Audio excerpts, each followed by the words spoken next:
Hey guys, what's going on? This is Victoria's Secret Fantasy Football review of Week 5.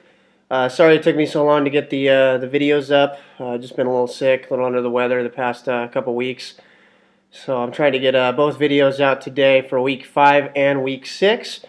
So go into the matchups here from Week 5. So the first matchup we had, this one goes to 11. Take out multiple scoregasms, 102 to 88. Let's see. This one goes to 11, was led by Tony Gonzalez with 19, James Jones with 16, Alfred Morris with 14, Michael Turner and the Ravens defense with 12 apiece, and Vernon Davis with 11. Multiple scoregasms was led by Brandon Marshall with 21, and Matt Ryan with 20, Devery Henderson with 20, a good waiver pickup for him that week, and Willis McGahee with 10. Looks like some of the disappointments for multiple scoregasms was Michael Bush only getting him 4 points for this week, the Eagles defense getting 2 against Pittsburgh, and Mason Crosby, Green Bay kicker, only with 1 point due to his field goal misses in that game. So definitely a disappointment for him. And we'll see how he does in the next video in terms of Week 6 performance there. The next matchup we had was Red October Bubblehead, 115 to 92, beating last place. This put Red October Bubblehead to 5-0, and last place was 0-5 after this game. Red October Bubblehead was led by Bears D with 28. Peyton Manning with 26, Arian Foster 23, and Trent Richardson with 18. Last place, who's formerly known as, I believe it was Percy Whipped. He changed his name to last place because it was fitting. He was led by Percy Harvin and Victor Cruz with 23 apiece, Phillip Rivers with 22, and then everyone else had single digits. Definitely a big letdowns for him was MJD with only 5. The Law Firm with 1, and Jordy Nelson with 2, and then Alex Henry, the Eagles kicker, with 2. So definitely those were some letdowns for him. A few more points from each of those, and it definitely would have been a better matchup for him there. The next matchup that we had here was my team, Rated R for Gore, took out Team Smith, 133 to 109. My team was led by Drew Brees with 30. Stephen Ridley with 22, and Demarius Thomas with 19, Jamal Charles 17, Julio Jones with 15, and Owen Daniels with 13.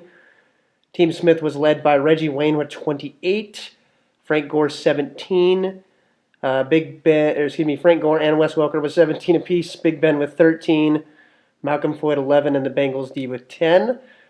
So definitely a disappointment for Team Smith was probably Jonathan Stewart, starting in the running back 2 spot with only 2. Heath Miller, the tight end, with 4. If he got a little bit more production from those guys, and maybe even his quarterback, Big Ben, only 13, he may have been able to keep up a little bit better there. The next matchup we had for Week 5 was I'd Tap That, taking out fucking Cable. And this was pretty sad, 110 to 39. And I haven't checked all the stats yet, but that may be our low score so far for the year.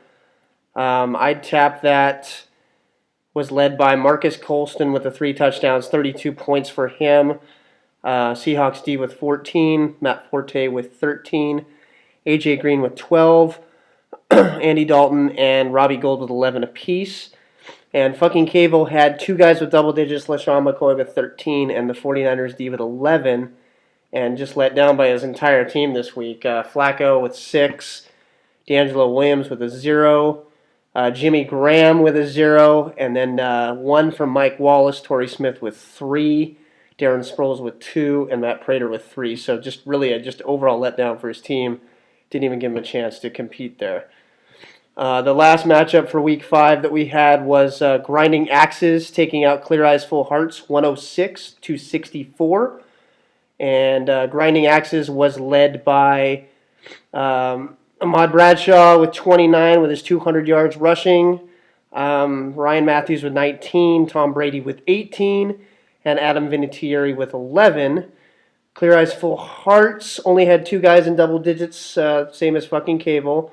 He had Ray Rice with 12, Texans D with 11, and Cam Newton with 9, David Akers with 9. But just some big letdowns for his team was Pierre Garçon with 2, Gronkowski with 3, and let's see, Deshaun Jackson with 5. So just definitely a couple letdowns.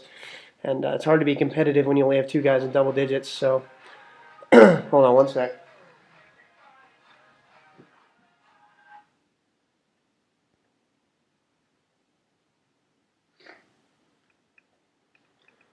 Sorry about that. Phone was going off. Okay, so that was our last matchup for the week 5 here for this video. There was also a couple of transactions that took place after week 5. The trades that happened were let me take a look here. There was a trade for my team traded Stephen Ridley to I tapped that for AJ Green. Definitely, as I tapped that mentioned in his message that he was looking for a top 10 running back and he was willing to get rid of one of his top 10 receivers.